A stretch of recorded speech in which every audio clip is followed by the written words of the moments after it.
So we'll go ahead with next question. Practice problem number 9.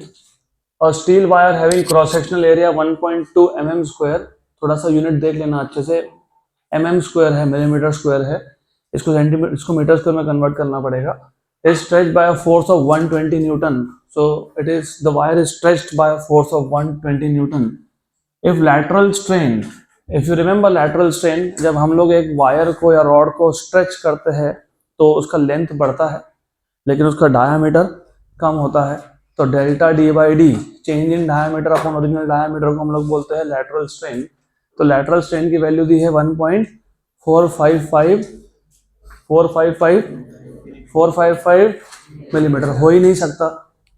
क्यों नहीं हो सकता? क्योंकि change in diameter upon original diameter, it is a ratio of two similar quantities. तो उसके तो डायमेंशंस होने ही नहीं चाहिए, मतलब उसका तो यूनिट होना ही नहीं चाहिए.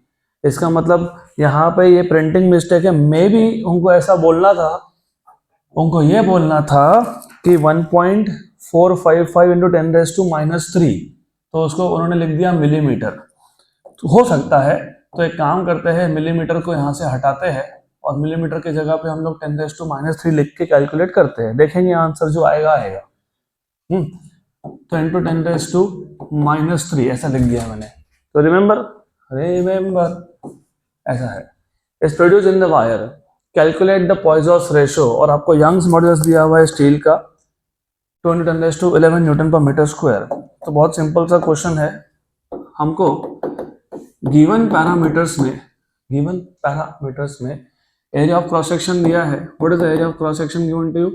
1.2 mm स्क्वायर. और मिलीमीटर को मीटर में कन्वर्ट करना हो तो 1 मिलीमीटर मतलब 10⁻³ मीटर. इसका क्या करेंगे? स्क्वायर. तो 1.2 × 10⁻6 मीटर स्क्वायर. ये आ गया area of cross section. It is stretched by a force of 120 newton. उसके बाद इफ द लैटरल स्ट्रेन मतलब delta D by D 1.455 into 10⁻³ Calculate the Poisson's ratio given. Young's modulus is 2 × 10⁻11 Newton per meter square. Good. पक्का. तो बहुत ही simple सा question है.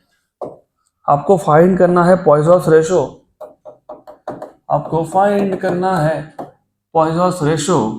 आपको Poisson's ratio का फॉर्मूला याद है क्या? हाँ बताओ.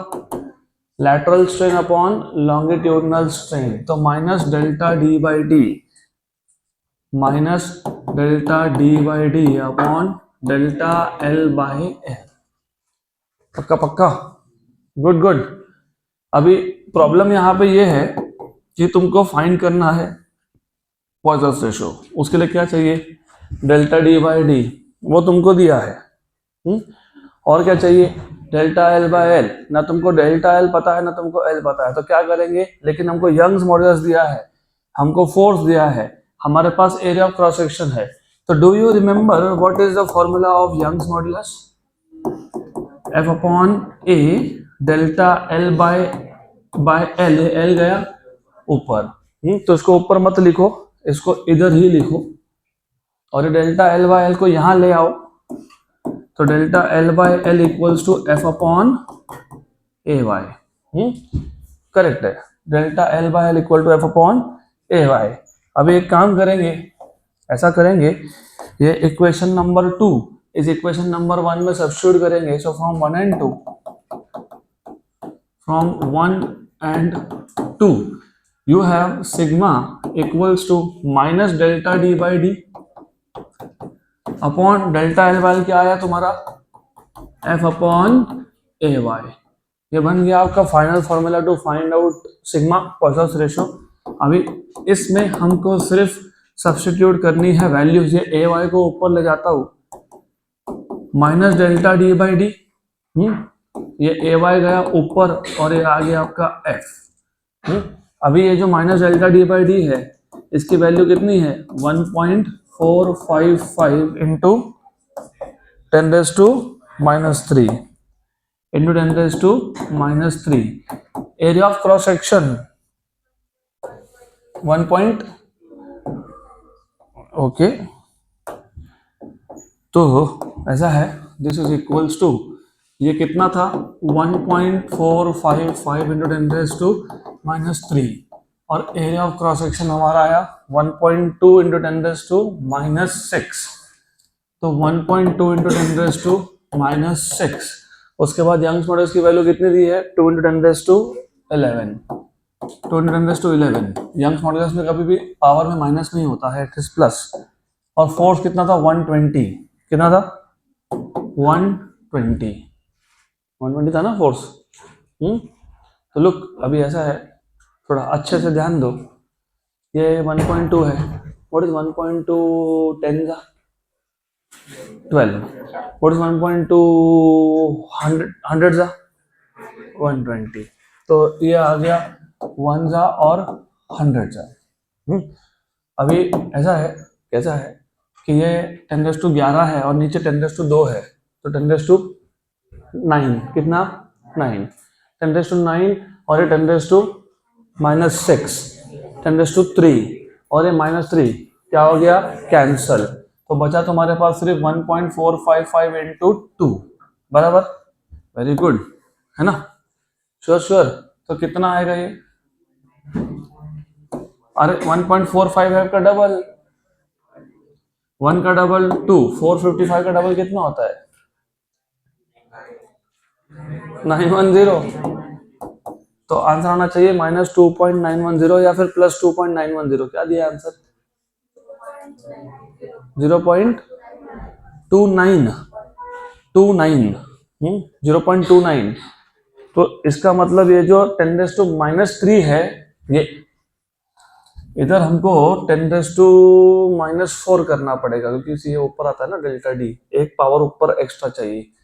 क्योंकि आई जस्ट टोल्ड यू कि ये क्वेश्चन गलत है, तो हमको क्वेश्चन में चेंज करना पड़ेगा टू मैच द आंसर्स। तो ठीक है, कोई बात नहीं। इधर मैं -4 कर लेता हूँ, ये -4 हो गया। अभी ये -4 होने की वजह से इधर कितना आएगा -4।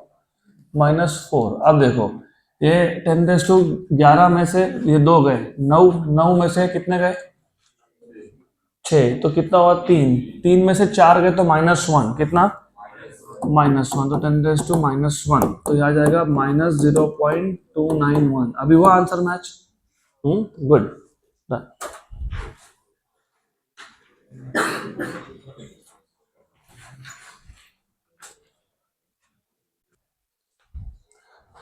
Next question, a telephone wire 125 meter long and 1 mm in radius is stretched to a length of 125.25 meter when a force of 800 Newton is applied. What is the value of Young's modulus of material of wire? तो simple सा question है, हमारे पास एक telephone का wire है, कुछ ज़्यादा ही लंबा कर दिया इन्होंने, 125 मीटर, दिस इज 125 मीटर, मतलब लगभग अराउंड 400 फीट। तो ये उसका इनिशियल लेंथ था, उसको हमने एक फोर्स से स्ट्रेच कर लिया, तो फाइनल लेंथ कितना बन गया 125.25। तो what is the change in length, final length minus initial length, मतलब 0.25 मीटर। और जो हमने फोर्स अप्लाई किया है स्ट्रेच करने के लिए वो कितना था 800 न्यूटन का। उसके अलावा आपको क्या बोला है, रेडियस कितना है, रेडियस कुछ बोला है क्या 1 mm, रेडियस इज 1 mm और 1 mm होता है 10⁻³ मीटर। और आपको क्या पूछा है Young's modulus, they are asking you to find out Young's modulus of the wire, Y. तो मुझे बताओ what is the formula for Young's modulus of the wire, F by A delta L by L। Okay good. तो solution भी simple है, F by A delta L by L, इधर L इधर delta L, where L is original length, original length कितना था 125। Force की value मैं बाद में सब्स्टिट्यूट करता हूँ, चलो ठीक है। यहाँ पे पहले एरिया निकाल लेंगे, एरिया कैसे निकालोगे πr²। What is the value of force 800, what is the original length 125 और ये डेल्टा L 0.25।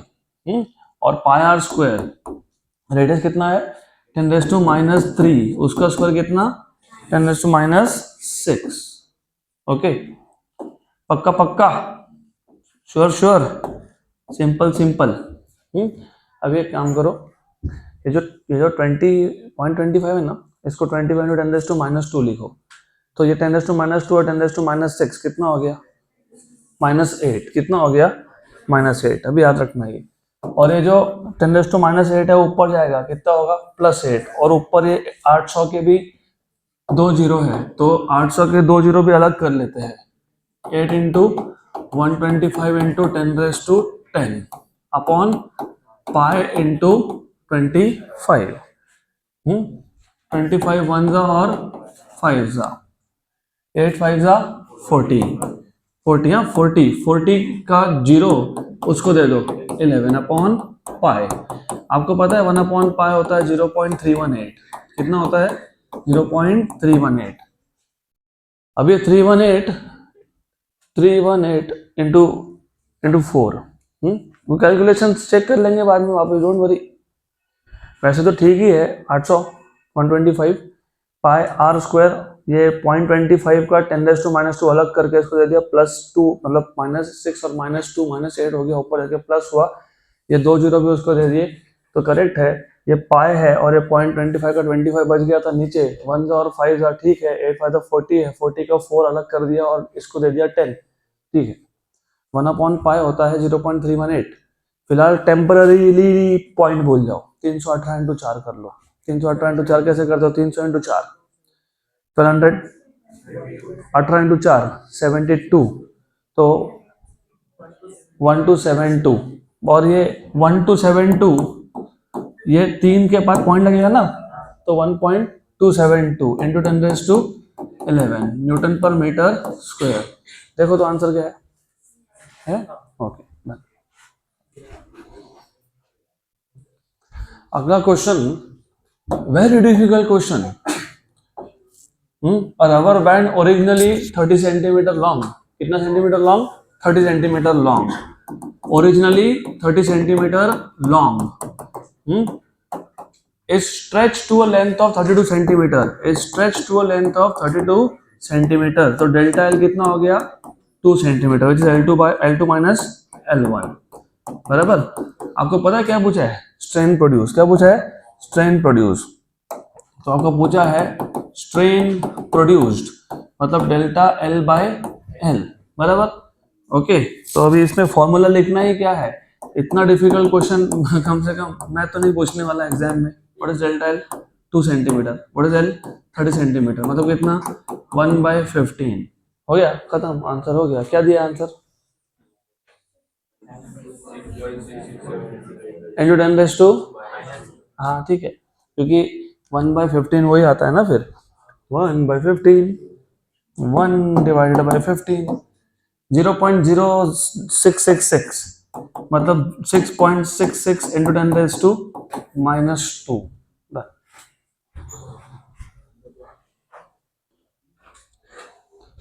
नेक्स्ट क्वेश्चन, अगला क्वेश्चन, अगला question, next question, next question, next question.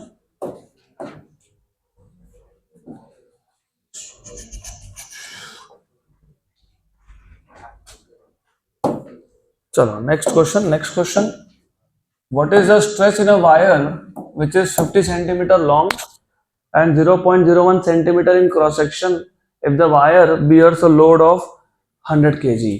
तो बहुत सिंपल सा क्वेश्चन है ये भी, आपको स्ट्रेस पूछा है, मतलब फोर्स अपॉन एरिया पूछा है आपको, they are asking you what is the force upon area, तो स्ट्रेस गिवन पैरामीटर में क्या क्या आपको बताया है। सबसे पहले आपको बताया है length of the wire, how much is the length of the wire 50, what is the area of cross section of wire 0.01 centimetre square, ये 0.01 मतलब 10⁻², और ये सेंटीमीटर से मीटर में जाने के लिए 10⁻² का स्क्वायर, तो 10⁻² का स्क्वायर कितना होता है -4, और -2 कितना हो गया -6 मीटर स्क्वायर, ये एरिया आ गया। लोड बताया, लोड मतलब बेसिकली आपको m इंटू जी करना पड़ेगा, उन्होंने तुमको बताया किसकी वैल्यू m, तो 100 इंटू जी की वैल्यू जी की वैल्यू 9.8 होती है, तो ये कितना हो गया 98 न्यूटन। तो 98 न्यूटन का लोड है। आपको पूछा है stress, what is stress by definition? What is stress by definition? Force upon area, upon area ही होता है वो, फोर्स अपॉन एरिया।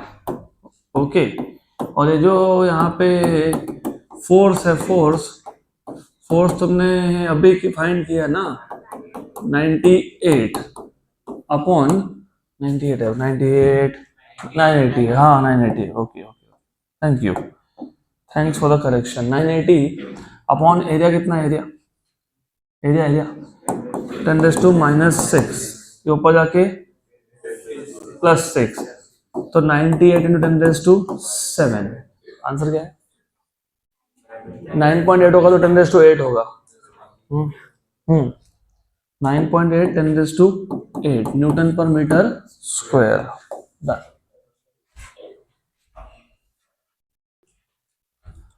अगला question, what is the strain in a cable of original length 50 metre whose length increases by 2.5 centimetre when a load is lifted?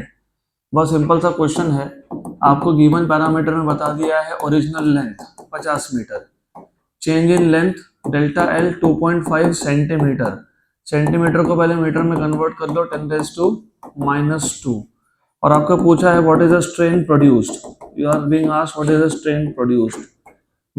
अब ये strain का formula तो तुमको पता ही है ना, क्या होता है strain produce, change in length upon original length. तो सिंपल, बहुत सिंपल सा क्वेश्चन है, it is just delta L by L, delta L by L. हो गया कैलकुलेशन मोबाइल फोन पे? देखो मैंने लास्ट चैप्टर ग्रेविटेशन लिया था।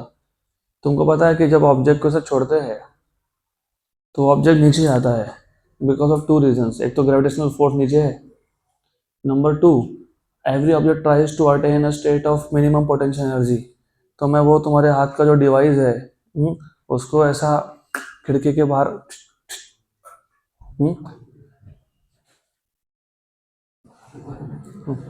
फोन की आत्मा ऊपर।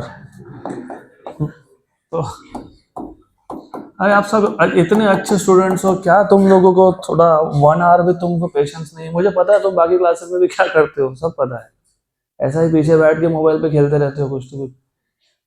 मेरे क्लास में नहीं चलेगा, मैं वापस बताया तो, I will not like it at all.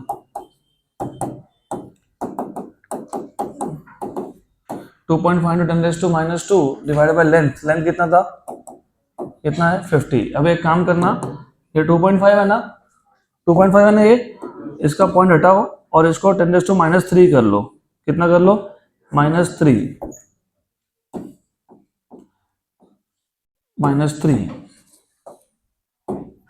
तो ये हो जाएगा आपका 1 and 2, 1/2 इज 0.5, 0.5 मतलब 5 into 10⁻⁻4, तो 0.5 into 10⁻³ मतलब 5 into 10⁻⁻4। क्या दिया answer? Correct, okay. So we'll go ahead with the next topic which is called as strain energy। बहुत extremely easy topic, बहुत ही सिंपल सा टॉपिक है ये। तो हमारा आज का पहला theoretical topic is strain energy। strain energy, इस स्ट्रेन एनर्जी को हम लोग इलास्टिक पोटेंशियल एनर्जी भी बोलते हैं, it is also called as elastic potential energy. पहले तो पूरा कॉन्सेप्ट अच्छे से समझ लो, it is very simple concept. अगर आपको याद होगा, सबका ध्यान यहाँ पे, लिखना बंद, सबका ध्यान यहाँ पे। इफ यू रिमेंबर, हमने ग्रेविटेशन में ग्रेविटेशनल पोटेंशियल एनर्जी नाम का एक कॉन्सेप्ट सीखा था। हमने ग्रेविटेशन में ग्रेविटेशनल पोटेंशियल एनर्जी नाम का एक कॉन्सेप्ट देखा था, जिसमें एक ऑब्जेक्ट था at a certain height h, उस ऑब्जेक्ट को हम हाइट h से और न्यू हाइट पे लेके जा रहे थे एट हायर हाइट। तो work is done against the force of gravity. तो ये जो वर्क डन था against the force of gravity, it is stored in the form of potential energy, जिसको तुम बोलते हो ग्रेविटेशनल पोटेंशियल एनर्जी। तो पोटेंशियल एनर्जी का कॉन्सेप्ट इन टोटल 11th और 12th में 7 बार आता है, 7 बार। और साथ के साथ बार कॉन्सेप्ट एकदम सेम है, उसके इक्वेशन डिराइव करने के मेथड स्टेप्स एकदम सेम है। तो इफ यू रिमेंबर ग्रेविटेशन में भी हम लोगों ने जब एक इनिशियल पॉइंट से ए पॉइंट से बी पॉइंट तक ऑब्जेक्ट को लेके गए थे, तो हमने ऐसा इमेजिन किया था the displacement from A to B is made up of large number of small small steps, और हम लोगों ने पहले ईच स्टेप में कितना वर्क डन है वो फाइंड किया फोर्स इनटू डिस्प्लेसमेंट से। फिर टोटल वर्क डन फाइंड करने के लिए क्या किया था, इंटीग्रेशन। तो we imagine that the object is displaced from A to B through large number of small steps. The work done in each step, in each small displacement is dW. Total work done is obtained by integration. Same concept यहाँ पे है।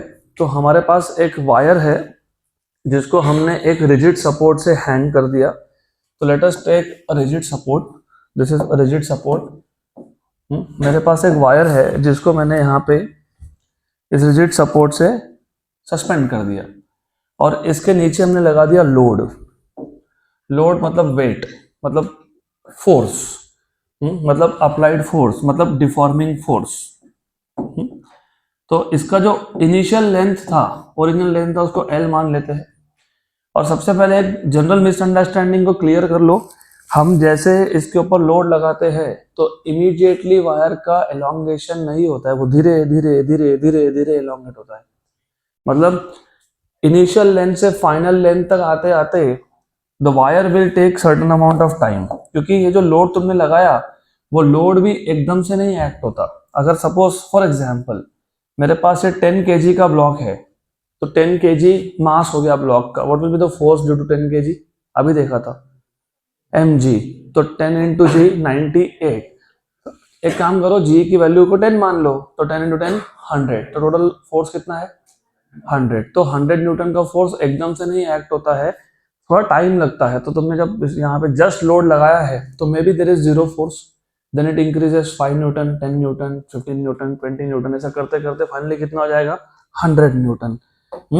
तो remember, किसी भी एक wire पे तुमने जब एक लोड लगा दिया तो उस वायर का एलोंगेशन होता है, लेकिन उस वायर का जो लेंथ है वो धीरे धीरे बढ़ता है, इट इंक्रीजेस स्लोली स्लोली, क्योंकि जो फोर्स तुम लगा रहे हो वो एकदम से अप्लाई भी नहीं हुआ उसके ऊपर। एंड रिमेंबर, ये फाइनल स्टेट है, ये इनिशियल स्टेट है। This is initial state, that is final state. तो फाइनल स्टेट पे जो टोटल फोर्स है वो कैपिटल एफ है, विच इज 100 न्यूटन। यहाँ पे 0 न्यूटन का फोर्स, यहाँ पे 100 न्यूटन का फोर्स। और ये जो ओरिजिनल लेंथ था वो था एल, और जो फाइनल लेंथ है वो एल प्लस एलोंगेशन है। एलोंगेशन को मैं बोलता हूँ स्मॉल एल या फिर डेल्टा एल, करेक्ट। ये था इनिशियल स्टेट, ये था फाइनल स्टेट। अब अगर हम लोग इंटरमीडिएट स्टेट्स की बात करें, मतलब फाइनल स्टेट आने से पहले, इन बिटवीन, तो इन बिटवीन ऐसा हुआ होगा कि देयर इज सर्टेन सिचुएशन जहां पे, जैसे मैंने आपको अभी जस्ट एग्जांपल दिया, मैंने आपको क्या एग्जांपल दिया, मैंने आपको बोला कि जो फोर्स है, फोर्स क्या है, फोर्स वो पूरा एकदम से एक्ट नहीं होता है। तो imagine there was a certain state in between जब जो लोड था वो स्मॉल एफ था। कितना था, स्मॉल एफ। अब ये लोड की वजह से एक्सटेंशन प्रोड्यूस होगा। क्या होगा, एक्सटेंशन प्रोड्यूस। रिमेंबर दिस, क्या होगा, एक्सटेंशन प्रोड्यूस्ड। तो now because of this small load F, small load F, तो रिमेंबर अब इस स्टेट पे ये लाइन ड्रॉ की, क्योंकि ये हो गया ओरिजिनल लेंथ, और इलोंगेशन के साथ में मान लेता हूँ, इमेजिन में मान लेता हूँ ये x इज द इलोंगेशन। तो ये x इलोंगेशन किसने प्रोड्यूस किया है, स्मॉल f ने। गुड।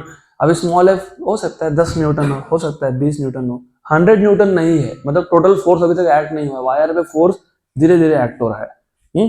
तो ये जो कैपिटल F है, it is the final force acting on the wire. Small f is anywhere between 0 to capital F। Good, पक्का पक्का।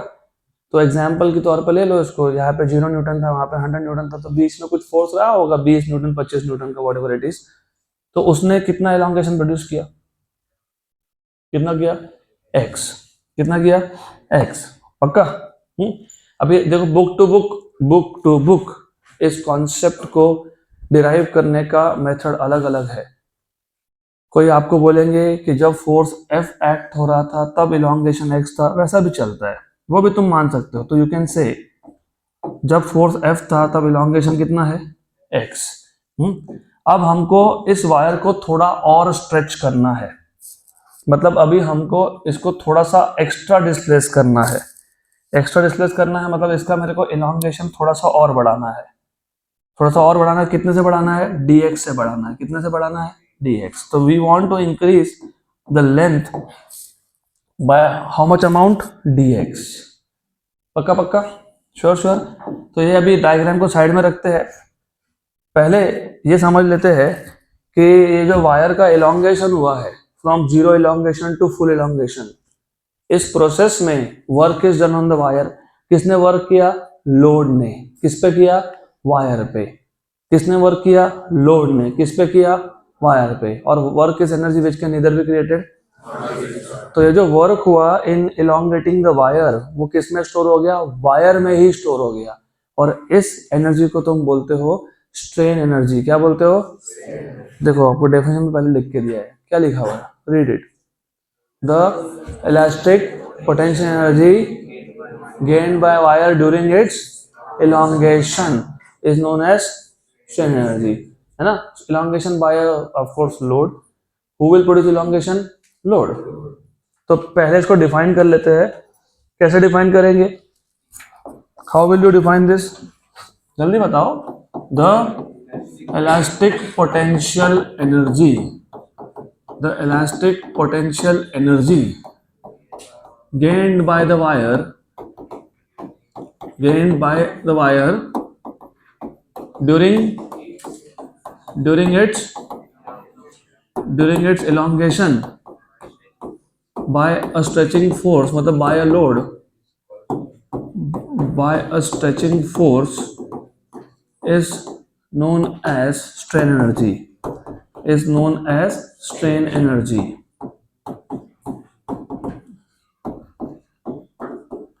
मैं एक बार आपको समझाया तो बहुत सिंपल सा कॉन्सेप्ट है। एक वायर था जिसका लेंथ था L। अभी अगर आपको अच्छे से समझना है तो मान लो 10 मीटर का लेंथ है। मैंने उस पर लगा दिया लोड, मान लो 10 kg का लोड लगा दिया, तो उस पर टोटल फोर्स हो गया 10G mg, मतलब दैट इज 100 न्यूटन। लेकिन जो 100 न्यूटन का फोर्स है वो एकदम से नहीं एक्ट होता है, वो धीरे धीरे धीरे धीरे एक्ट होता है। तो जो फाइनल इलोंगेशन है, imagine final length of the wire, imagine just imagine it is 15 metre. Original क्या था, 10 मीटर। फाइनल क्या है, 15 मीटर। तो कितना इलोंगेशन हुआ, 5 मीटर। ये 5 मीटर इलोंगेशन किसने किया, स्ट्रेचिंग फोर्स ने। स्ट्रेचिंग फोर्स यहाँ पे कौन है, लोड है। तो ये जो लोड ने मतलब स्ट्रेचिंग फोर्स ने इलोंगेशन किया, मतलब वर्क किया वायर पे, work is energy which can neither be created nor be destroyed. तो वो किसमें स्टोर हो गया, वायर में। और वायर ने वो एनर्जी गेन कर लिया, इसलिए हम लोग बोलते हैं the elastic potential energy gain by the wire during its elongation by stretching force is known as strain energy. पक्का। अब हमको सिर्फ स्ट्रेन एनर्जी का फॉर्मूला डिराइव करना है। तो कैसे डिराइव करेंगे, सबसे पहले we will say at the final state, जब पूरा फुल इलोंगेशन हो गया, तो let capital F be the force acting on the wire, acting on the wire at final state. Final state, final stage चलता है, कोई बात नहीं। और फाइनल स्टेज पे इलोंगेशन की वैल्यू क्या थी, L। L be the elongation, final elongation I will say, it is a final elongation. तो देयरफॉर अगर ये फाइनल इलोंगेशन है तो according to Young's modulus, what is Young's modulus का formula, F by A, delta L को क्या बोला है, स्मॉल l अपॉन L। ये हो गया तुम्हारा किसका फॉर्मूला, यंग्स मॉड्यूलस कब, फाइनल स्टेज पे। अब इसको ऐसा ऐसा ही रख दो, बाद में देखेंगे यूज आया तो करेंगे, नहीं तो विल सी, छोड़ देंगे। गुड। अब ऐसा है कि जो इंटरमीडिएट स्टेट था, जब फोर्स एक्ट हो रहा था F, तब इलोंगेशन कितना है, X। और अभी हम उसको फर्दर इलोंगेट करने वाले हैं। तो पहले यहां से मैं फोर्स का फॉर्मूला बना लेता हूं। फोर्स का, व्हाट इज फोर्स का formula from here, Y A small l by capital L। Similarly,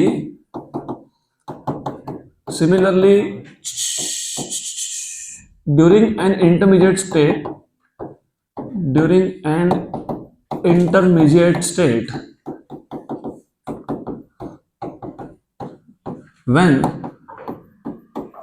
the force acting is small f, the elongation is x. तो याद रखो, जब एक इंटरमीडिएट स्टेट की बात करोगे तो अभी तक कंप्लीट फोर्स, फुल फोर्स इस वायर पे एक्ट नहीं हुआ. कितना फोर्स एक्ट हुआ? Small F. और इलॉन्गेशन उस स्टेज पे कितना है? एक्स. तो उस केस में जो स्मॉल एफ होगा, स्मॉल एफ, कैपिटल की जगह पे क्या लिखोगे? Small F. वाई इंटू ए इंटू इलॉन्गेशन उस टाइम पे कितना था? एक्स. अपॉन क्या लिखोगे? एल. Equation number 2. पक्का पक्का? गुड. अब ये जो वायर है जिसका इलॉन्गेशन x था, अब इसका फर्दर इलॉन्गेशन होने वाला है कितने अमाउंट से? dx. तो वर्क डन होगा. तो work done in elongating the wire through small displacement dx is given by, so therefore work done in further elongation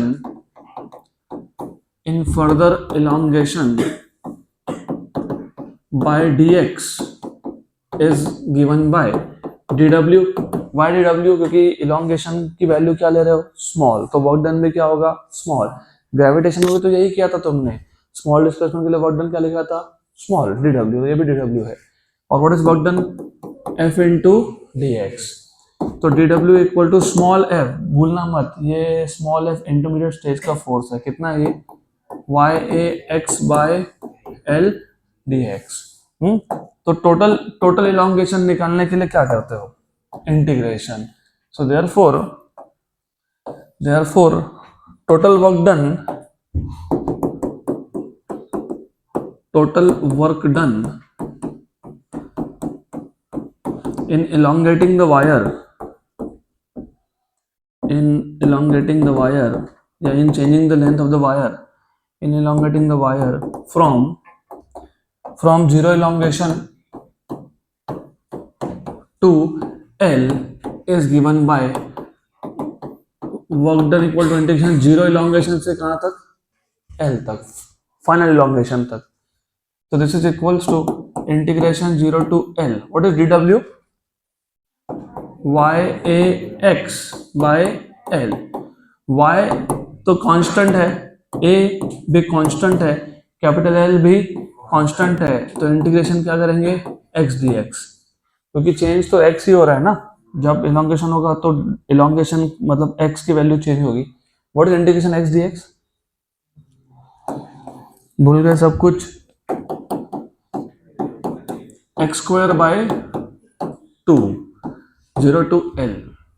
Integration x dx is x square by 2. Integration of x raised to n dx is x raised to n plus 1 upon n plus 1. तो ये आ गया आपका formula. अभी इसमें क्या करते हो? ये 2 को बाहर निकाल लो. क्या बचा? x square upper limit minus lower limit. बराबर. तो this is the total work done. y a l square ये 2 को अलग लिखता हूं, ये L स्क्वायर के L को अलग लिखता हूं. चलेगा क्या ऐसा? तुमको याद है ये YAL बाय कैपिटल L कौन था? फाइनल फोर्स था. कौन था? फाइनल फोर्स था. ये आ गया फोर्स. फोर्स को बोलते हो लोड और L को बोलते हो एक्सटेंशन. क्या बोलते हो? एक्सटेंशन. सो देयरफॉर, और ये work done is stored in the form of potential energy. So this work done is half load into extension.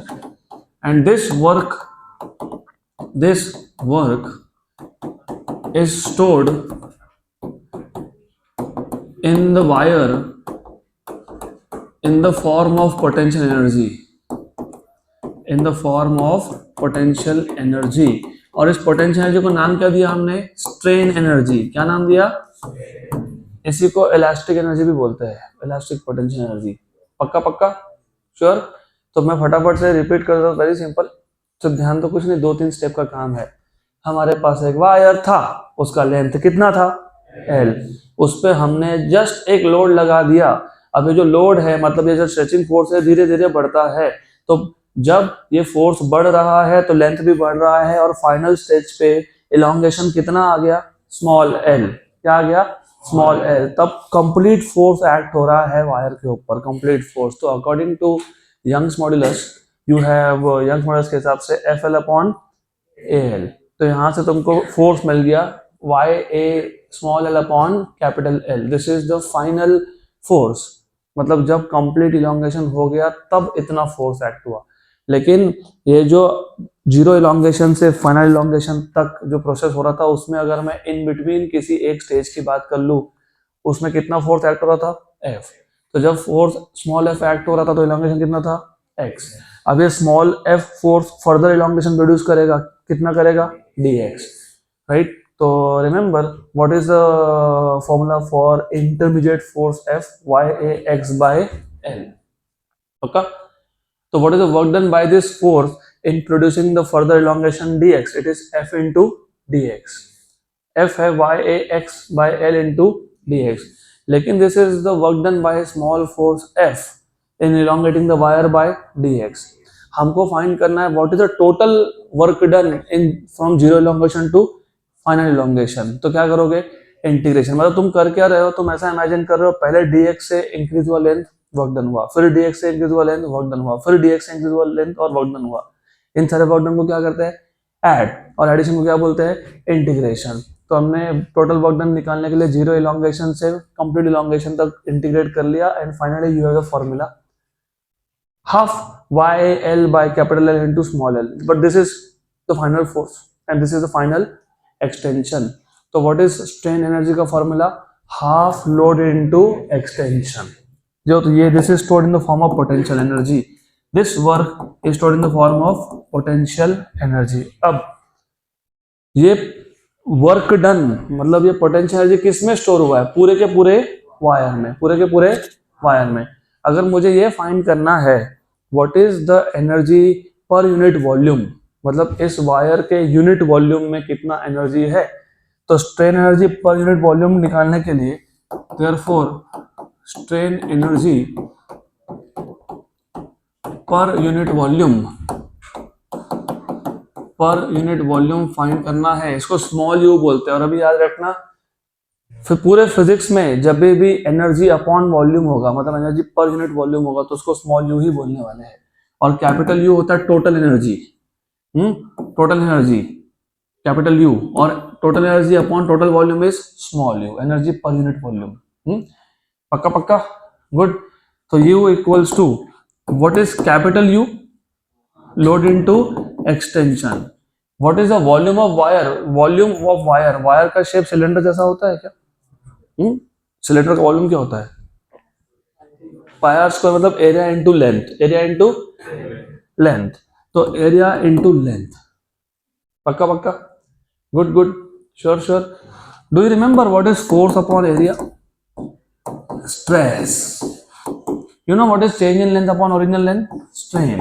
So what is energy per unit volume, half stress into strain, half stress into strain. तो ये एक formula बन गया energy per unit volume का, half stress into strain.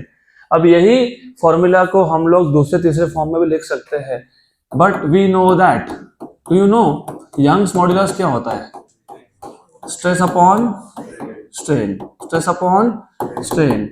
तो strain को मैं stress upon Y लिख सकता हूं क्या, यस। तो ये जो इक्वेशन नंबर 2 है, इसको इक्वेशन नंबर 1 में अगर सब्स्टिट्यूट कर देता हूं, तो energy per unit volume is half stress into strain, लेकिन स्ट्रेन क्या है, स्ट्रेस अपॉन वाई, तो स्ट्रेस इनटू स्ट्रेस क्या हो गया, स्ट्रेस स्क्वायर अपॉन वाई। तो energy per unit volume is stress square upon 2y, stress square upon 2y। पक्का। अब इसी इक्वेशन में या फिर इस इक्वेशन में, इक्वेशन नंबर 1 में, यहां से जैसे मैंने पहले स्ट्रेन के लिए सब्स्टिट्यूट किया, मैं स्ट्रेस के लिए भी सब्स्टिट्यूट कर सकता था ना। तो also I can say stress equal to क्या आएगा, y इंटू